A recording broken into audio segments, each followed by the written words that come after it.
Hello students, in this lecture we are going to discuss about the Government of India Act 1858। उसके क्या important provision हैं उसके बारे में हम बात करेंगे। Students, government of India act 1858 just after the 1857 का जो रिवोल्ट है या 1857 का जो म्यूटिनी है उसके बाद में आपको देखने के लिए मिलता है। यहाँ पे जो ब्रिटिश क्राउन है उनके द्वारा यहाँ पे जो रिस्पॉन्सिबिलिटी है वो ली जाती है, उन्हीं के द्वारा एडमिनिस्ट्रेशन है उसको अब कैरी आउट किया जाएगा। इससे पहले आपको जो कंपनी का रूल है, कंपनी के द्वारा यहाँ पे ब्रिटिश क्राउन की जितनी भी डायरेक्शंस हैं उनको एग्जीक्यूट किया गया था ग्रास रूट लेवल के ऊपर। और यहाँ पे जस्ट आफ्टर द 1857 रिवोल्ट के बाद में आपको ब्रिटिश क्राउन के द्वारा जो एडमिनिस्ट्रेटिव रिस्पॉन्सिबिलिटी है या जो अकाउंटेबिलिटी है ब्रिटिश क्राउन के द्वारा यहाँ पे ली जाती है। स्टूडेंट्स, अगर हम 1857 की रिवोल्ट से पहले बात करें तो आप देखिए चार्टर एक्ट सीरीज जब हमने रीड की थी, चार्टर एक्ट सीरीज के अंदर जो लास्ट एक्ट है 1853 का, जिसके अंदर बेसिकली जो लेजिस्लेटिव एंड एग्जीक्यूटिव फंक्शन है दोनों को सेपरेट किया गया था।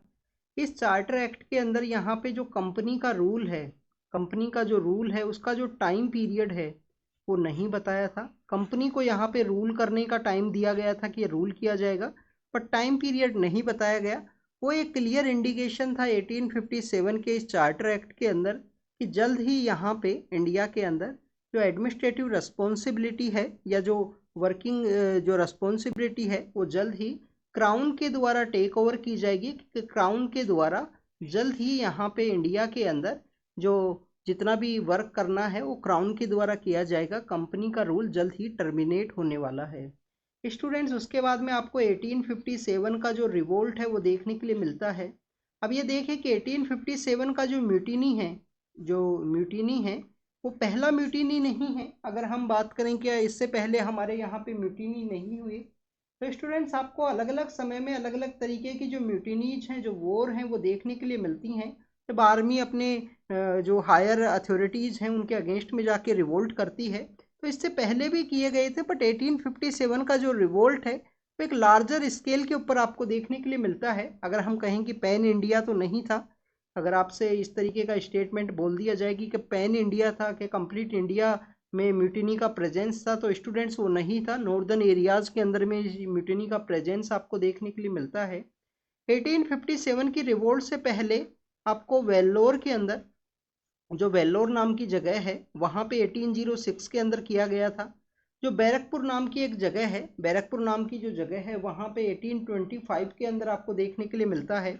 जो बैरकपुर नाम की जो जगह है, बैरकपुर नाम की जो जगह है वहाँ पे 1825 के समय वहाँ पे रिवोल्ट किया गया।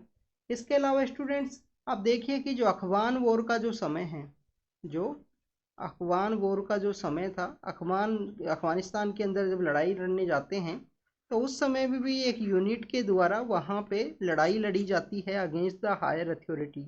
तो समय समय पे इंडिया के अंदर जो म्यूटिनी है ये वैसे मॉडर्न हिस्ट्री का पार्ट है, आपको पता होना चाहिए। जब आप 1857 रिवोल्ट को रीड करोगे मॉडर्न हिस्ट्री के अंदर, तो उस समय आपको ये सब रीड करना होगा। तो स्टूडेंट्स, हमारा जो 1857 के अंदर पैन इंडिया तो नहीं, बट नॉर्दर्न एरियाज़ के अंदर आपको देखने के लिए मिलेगा कि नॉर्दर्न एरियाज़ के अंदर जो म्यूटिनी है वो लिमिटेड होती है, बट इसका इफेक्ट है, जो रूट्स हैं ब्रिटिश एम्पायर की, उनको ये हिला के रखता है, जिसकी वजह से यहाँ पे कम्प्लीटली जो एडमिनिस्ट्रेटिव रिफॉर्म्स हैं वो लिए गए ब्रिटिश क्राउन के द्वारा। और क्राउन के द्वारा यहाँ पे जो रिस्पॉन्सिबिलिटी है वो ले ली गई। क्राउन के द्वारा जो रिस्पॉन्सिबिलिटी है वो ले ली गई यहाँ पे 1858 के इस एक्ट के through, just after the 1857 revolt.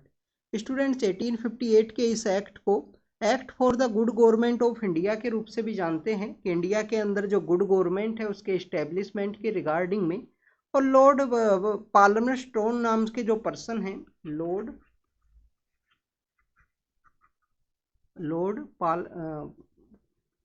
पाल्मरस्टोन नाम के जो पर्सन हैं, इन पर्सन के द्वारा इस एक्ट को फरवरी 1858 के समय ब्रिटिश पार्लियामेंट के अंदर प्रपोज किया गया गुड गवर्नमेंट के रिगार्डिंग में। इंडिया के अंदर जो गुड गवर्नमेंट है, जो पॉलिटिकल सिस्टम है, उसका फंक्शनिंग इस तरीके से हो कि मिनिस्टेरियल जो रिस्पॉन्सिबिलिटी है वो पब्लिक ओपिनियन में एक रिस्पॉन्सिबिलिटी है वो आपको देखने के लिए मिले। तो इस तरीके से ये जो गुड गवर्नमेंट एक्ट है उसको वहाँ पे प्रपोज किया गया ब्रिटिश पार्लियामेंट के अंदर।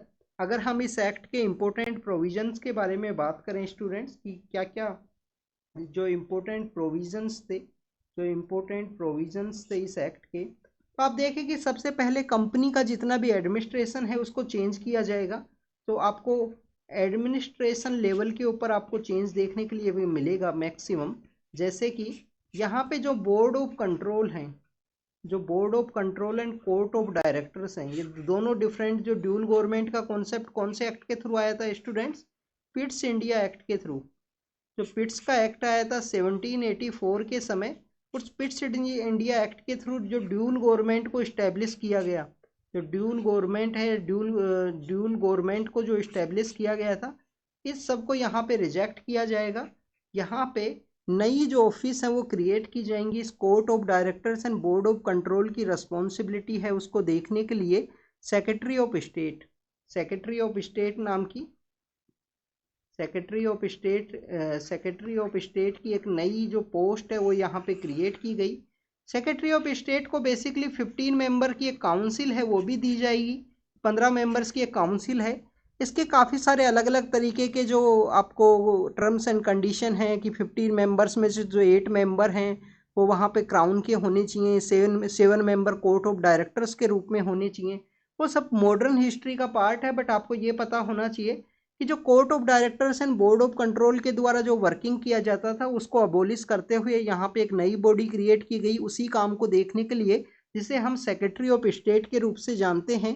और सेक्रेटरी ऑफ स्टेट बेसिकली यहाँ पे आपको ब्रिटिश पार्लियामेंट का एक जो ब्रिटिश पार्लियामेंट है उसका आपको एक नुमाइंदा आपको देखने के लिए मिलेगा। जो सेक्रेटरी ऑफ स्टेट है ब्रिटिश पार्लियामेंट का एक नुमाइंदा होगा, पार्लियामेंट को ही ये रेस्पॉन्सिबल है। अब क्राउन का नुमाइंदा कौन है? क्राउन का यहाँ पे जो रेस्पॉन्सिबल है वो कौन है? तो आप देखें कि यहाँ पे जो गवर्नर जनरल हुआ करते थे उन्हें वॉइस रॉय ऑफ इंडिया बना दिया जाएगा। जो गवर्नर जनरल हुआ करते थे उन्हें यहाँ पे वॉइस रॉय ऑफ इंडिया बनाया जाएगा इस एक्ट के थ्रू। और लॉर्ड कैनिंग नाम के जो पर्सन हैं वो यहाँ पे पहले इंडिया के वॉइस रॉय बनते हैं। तो ये आपको पता होना चाहिए कि जो गवर्नर जनरल ऑफ इंडिया है इस पोस्ट को यहाँ पे ख़त्म किया गया, वॉइस रॉय नाम की नई पोस्ट बनाई गई। और लॉर्ड कैनिंग है वो पहले वॉइस रॉय हैं। सेक्रेटरी ऑफ स्टेट की पोस्ट यहाँ पे board of control and court of directors का जो वर्क है उसको कैरी आउट करने के लिए सेक्रेटरी ऑफ स्टेट बनाया गया। 15 मेंबर्स यहाँ पे दिए गए। 15 मेंबर्स का जो उनको जो असिस्टेंस के लिए उनकी काउंसिल के अंदर 15 मेंबर दिए गए। और काउंसिल बेसिकली यहाँ पे एक एडवाइजरी बॉडी थी सेक्रेटरी ऑफ स्टेट को। सेक्रेटरी ऑफ स्टेट इस 15 मेंबर काउंसिल के 15 मेंबर की जो काउंसिल है उसके चेयरमैन हुआ करते थे। सेक्रेटरी ऑफ स्टेट जो सेक्रेटरी ऑफ स्टेट हैं वो बेसिकली यहाँ पे चेयरमैन का रूप वर्क करेंगे, चेयरमैन रहेंगे इस 15 मेंबर काउंसिल का।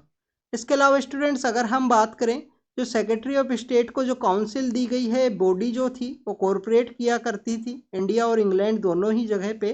तो swing and being able to shoot in India and the England ये आपको देखने के लिए मिलता है इस बॉडी के रिगार्डिंग में। तो आप देखें कि क्या क्या इंपॉर्टेंट वर्क किए गए, एक बार इनको फिर से रिवाइज करते हैं।